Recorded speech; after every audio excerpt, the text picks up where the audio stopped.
The gods, peace to the earth. The God is in the building. You know what I mean? And I just want to drop some science on y'all about something that we can all relate to. I'm 31 years old, and my father is a school teacher.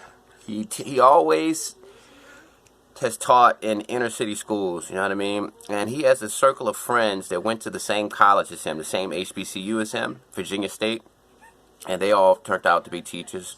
The majority of them are retired now.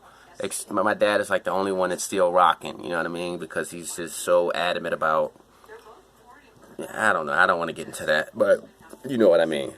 You know, these guys, this whole work thing is a great excuse. But my pops has friends, and they turned me on to life at an early age.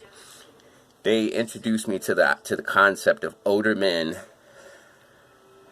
who are married, who seem respectable, who seem like normal people on the outside, on the exterior, but deep down inside, they've got their issues. You know, these are well-to-do professional people. These are people who own properties, rental properties, and these people.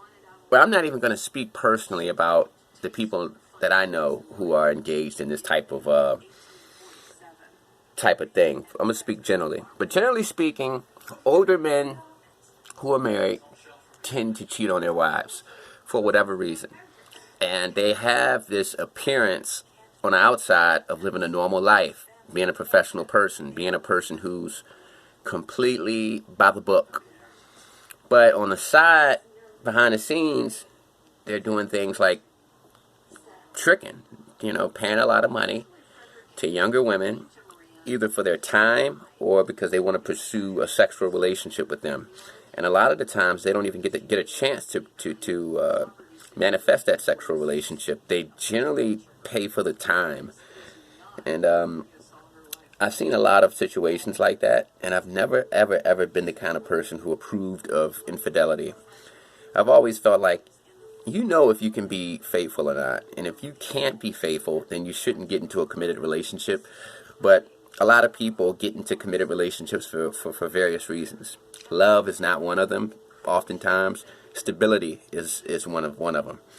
A lot of times, guys, when they get older, they get married simply because they need a partner to split the bills with. You know, they may have a child with this particular person, and it's advantageous for them to live under the same household, you know, and combine their credit, combine their finances, and it just works out better that way.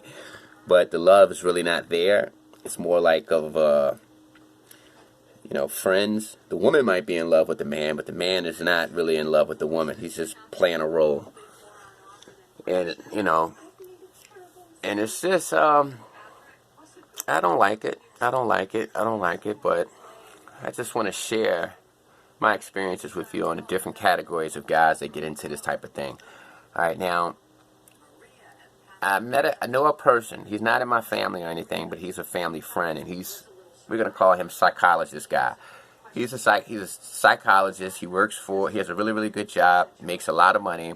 He did a lot of schooling, and he's always had props because he's always been the only black guy to blaze this particular trail in his field in my city. You know, starting in the 70s, he was doing his thing as a psychologist when a lot of black people weren't doing it, you know. And this guy personally told me that he prefers to cheat on his wife with young girls from the projects. He told me that he likes these people, like these types of girls, because they're more appreciative of a man of his stature. He feels like, hey, I'd rather target these girls because, first of all, they're loyal. You know, their chances are they're not going to tell my wife about our relationship. And second of all, they're going to be so happy about the fact that a psychologist is pursuing them that it's going to boost their self-esteem, and it's going to just make them feel good because, typically speaking, they normally attract guys that, you know, aren't really doing much with their lives. And, you know, he'll pay a light bill, he'll pay a cable bill, and they appreciate it. You know, a small amount of money goes a long way with this particular type of woman. You know, and he told me that if he tried to target another category of women, if he tried to target professional women who are willing to cheat, willing to commit infidelity, they're going to expect larger prizes. They're going to expect him to dish out a lot more money. They're not going to be appreciative and happy and over the moon about him paying their cable bill, because they have their own money to pay their own cable bill. You know, they're going to be expecting something a little bit more substantial than that, like diamonds. So that's one type of guy. And then you've got another kind of character who's like, you know, the guy who's might be retired in his 60s, and his tactic is to just befriend women, to act like he's their buddy, to act like he wants to be their mentor, their advisor. You know, he tries to infiltrate their life as somebody who's there to help them. You know, you see these guys all the time. You might be in a grocery store and you see a guy talking to a cashier, and he might be talking to her about, hey, I want you to keep your job. These self-checkout lines are the devil. You know, I don't support them. I like real people at the cashier line, because, you know, these self-checkout lines are going to just ruin. You know, they try to find an innocuous, innocent topic to bring up in order to make themselves seem like good guys. You know, they don't want to appear like predators, so they try to bring up some type of topic, some type of conversation with them that's very general, and then they try to get into their lives as this good guy that just wants to help them. And then once that girl lets them in, they'll start giving them money and stuff like that. And then you got the other type of guy that I've met, and that's the professional guy. He's very professional on paper. He's very stable. He's married. He has children that go to boarding school, children that are college graduates. He has a really, really nice house in an exclusive neighborhood. And his wife is very professional. She makes over $100,000 a year, but he likes prostitutes.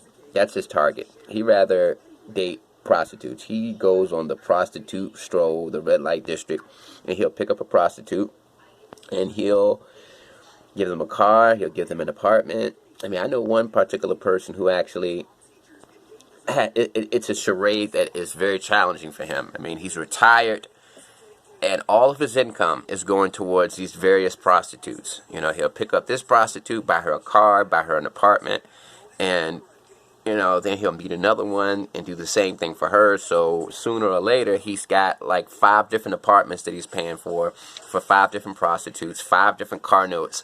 And literally, he has to pick up another job. He has to go pick up a part-time job, even though he retired from a professional job.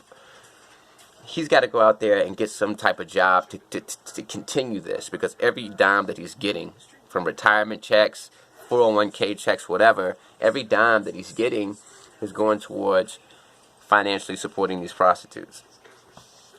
And I've seen that kind of character before, and it's sad, because they literally will go out there and work their fingers to the bone just so that they can support these prostitutes financially.